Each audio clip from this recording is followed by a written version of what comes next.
ಬಗೆದಷ್ಟು ಬಯಲಾಗ್ತಿದೆ, ಕೆದಕಿದಷ್ಟು ರೋಚಕ ವಿಚಾರಗಳು ಹೊರಬೀಳ್ತಿವೆ. ದೆಹಲಿ ಸ್ಫೋಟದ ಅಸಲಿ ಸತ್ಯ ಬಯಲು ಮಾಡ್ತಿರೋ ಎನ್ಐಎ ಮತ್ತಷ್ಟು ಸಿಸಿ ಕ್ಯಾಮೆರಾಗಳನ್ನು ಪರಿಶೀಲಿಸಿದೆ. ಕಾರು ಸ್ಫೋಟವಾಗುವ ಲೈವ್ ಫುಟೇಜ್ ಲಭ್ಯವಾಗಿದೆ. ಆ ಎಕ್ಸ್ಕ್ಲೂಸಿವ್ ದೃಶ್ಯ ಇಲ್ಲಿದೆ ನೋಡಿ.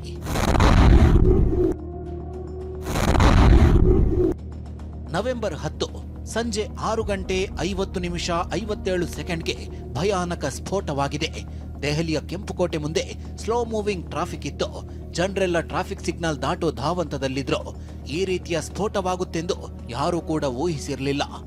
ನೋಡ್ತಿದ್ದಂತೆ ಭೀಷಣ ಬೆಂಕಿ ಹೇಗೆ ಆವರಿಸಿಕೊಳ್ಳುತ್ತೆ ನೋಡಿ.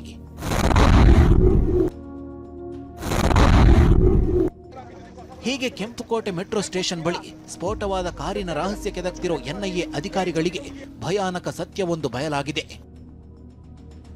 ಸ್ಫೋಟಕ್ಕೂ ಮುನ್ನ ದೆಹಲಿಗೆ ಬಂದಿದ್ದು ಒಂದಲ್ಲ 2 ಕಾರು. ಅತಿ ದೊಡ್ಡ ದಾಳಿ ನಡೆಸಲು ಸ್ಕೆಚ್ ಹಾಕಿದ್ದು ಬಟಾ ಬಯಲು. ಇವರೆಲ್ಲ ಡಾಕ್ಟರ್ಸ್.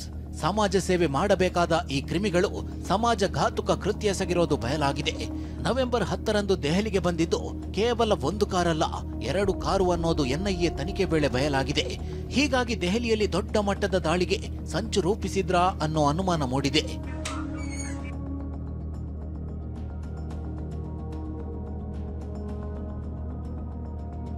ಅನುಮಾನ 1, i20 ಕಾರಿನ ಜೊತೆ ಇಕೋಸ್ಪೋರ್ಟ್ ಕಾರು ಓಡಾಟ. ಅಸಲಿಗೆ ಸ್ಫೋಟವಾದ ಕಾರು ದೆಹಲಿಗೆ ಎಂಟ್ರಿ ಕೊಟ್ಟಿದ್ದು ಅಕ್ಟೋಬರ್ 29ಕ್ಕೆ. ಅವತ್ತು ಎಂಟ್ರಿಯಾದ ಕಾರು ನವೆಂಬರ್ 10ರಂದು ಸ್ಫೋಟವಾಗಿದೆ. ಇದೇ i20 ಕಾರಿನ ಜೊತೆಗೆ ಮತ್ತೊಂದು ಇಕೋಸ್ಪೋರ್ಟ್ ಕಾರು ಕೂಡ ಸುತ್ತಾಡಿದೆ. ಹೀಗಾಗಿ 2 ಕಾರಿನಲ್ಲಿ ಶಂಕಿತ ಉಗ್ರರು ಎಂಟ್ರಿ ಕೊಟ್ಟಿದ್ರಾ ಅನ್ನೋ ಅನುಮಾನ ಮೂಡಿದೆ.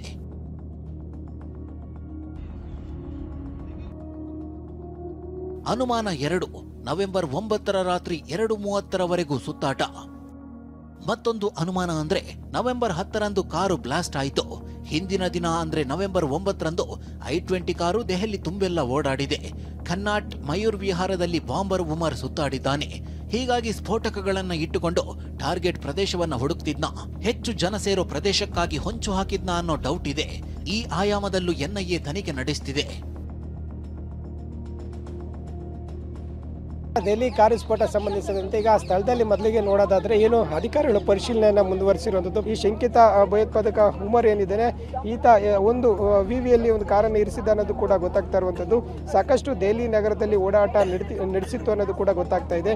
ದೆಹಲಿಯ ಕನ್ನಟ್ ಪ್ಲೇಸ್ ಸೇರಿದಂತೆ ಮತ್ತೆ ಬೇರೆ ಒಂದು ಮಯೂರ್ ವಿಹಾರ್ ಪ್ರಮುಖವಾದಂಥ ಪ್ರಸಿದ್ಧ ಏನು ಅಲ್ಲಿ ಜನರು ಓಡಾಟದ ಸಂದರ್ಭದಲ್ಲೇ ಆ ಒಂದು ಪ್ರಸಿದ್ಧ ನಗರಗಳಲ್ಲೂ ಕೂಡ ಓಡಾಡೋದಂತ ಕೂಡ ಗೊತ್ತಾಗ್ತಾ ಇರುವಂಥದ್ದು. ಮತ್ತೆ ಘಟನಾ ಸ್ಥಳದಲ್ಲಿ ಸಾಕಷ್ಟು ಒಂದು ಸ್ಫೋಟಕ ಸಂಬಂಧಿಸಿದಂತೆ ಹಲವು ಅನುಮಾನಗಳು ಕೂಡ ಮೂಡ್ತಾ ಇರುವಂಥದ್ದು. ಅನುಮಾನ 3 ಗಂಟೆ ಕಾರಿನಲ್ಲೇ ಕೂತಿದ್ದೇಕೆ ಉಮರ್. ಇನ್ನು ನವೆಂಬರ್ 10ರ ಮಧ್ಯಾಹ್ನ 3:19ಕ್ಕೆ ಸುನೇರಿ ಮಸೀದಿ ಪಾರ್ಕಿಂಗ್ ಲಾಟ್ಗೆ ಕಾರು ಎಂಟ್ರಿ ಆಗಿದೆ. ಇದಾದ ಬಳಿಕ 6:22ಕ್ಕೆ ಪಾರ್ಕಿಂಗ್ನಿಂದ ಎಕ್ಸಿಟ್ ಆಗಿದೆ. ಇದೆಲ್ಲವೂ ಸಿಸಿ ಕ್ಯಾಮೆರಾದಲ್ಲಿ ಸೆರೆಯಾಗಿದೆ. ಈ 3 ಗಂಟೆ ಉಮರ್ ಕಾರಿನಲ್ಲೇ ಕೂತಿದ್ದ ಎನ್ನಲಾಗಿದೆ. ಹೀಗಾಗಿ 3 ಗಂಟೆ ವೇಟ್ ಮಾಡಿದ್ದೇಕೆ, ಕೆಂಪುಕೋಟೆ ಬಳಿ ಜನ ಸೇರಲಿ ಅಂತ ಕಾದು ಕುಳಿತಿದ್ನಾ ಅನ್ನೋ ಅನುಮಾನ ಮೂಡಿದೆ.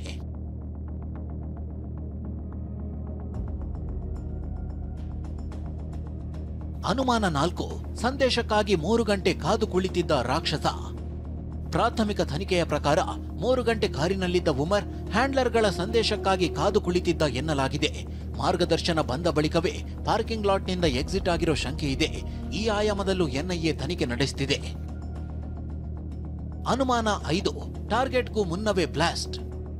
ಕಾರಿನಲ್ಲಿ ಅಮೋನಿಯಂ ನೈಟ್ರೇಟ್ ಇಟ್ಟುಕೊಂಡಿದ್ದ ಉಮರ್ ಟಾರ್ಗೆಟ್ ಮುಟ್ಟುವ ಮುನ್ನವೇ ಬ್ಲಾಸ್ಟ್ ಆಗಿರುವ ಶಂಕೆ ಇದೆ. ಯಾಕಂದ್ರೆ ಕೆಂಪುಕೋಟೆ ಬಳಿ ಜೈನ ದೇವಾಲಯ, ಗೌರಿಶಂಕರ ದೇವಾಲಯವಿದೆ. ಇದು ಟಾರ್ಗೆಟ್ ಆಗಿತ್ತಾ? ಈ ಟಾರ್ಗೆಟ್ ರೀಚ್ ಆಗುವ ಮುನ್ನವೇ ಆಕಸ್ಮಿಕವಾಗಿ ಬ್ಲಾಸ್ಟ್ ಆಯ್ತಾ, ಅಥವಾ ಆತನೇ ಕಾರಿನಲ್ಲಿ ಸ್ಫೋಟಿಸಿಕೊಂಡ ಅನ್ನೋ ಡೌಟ್ ಶುರುವಾಗಿದೆ.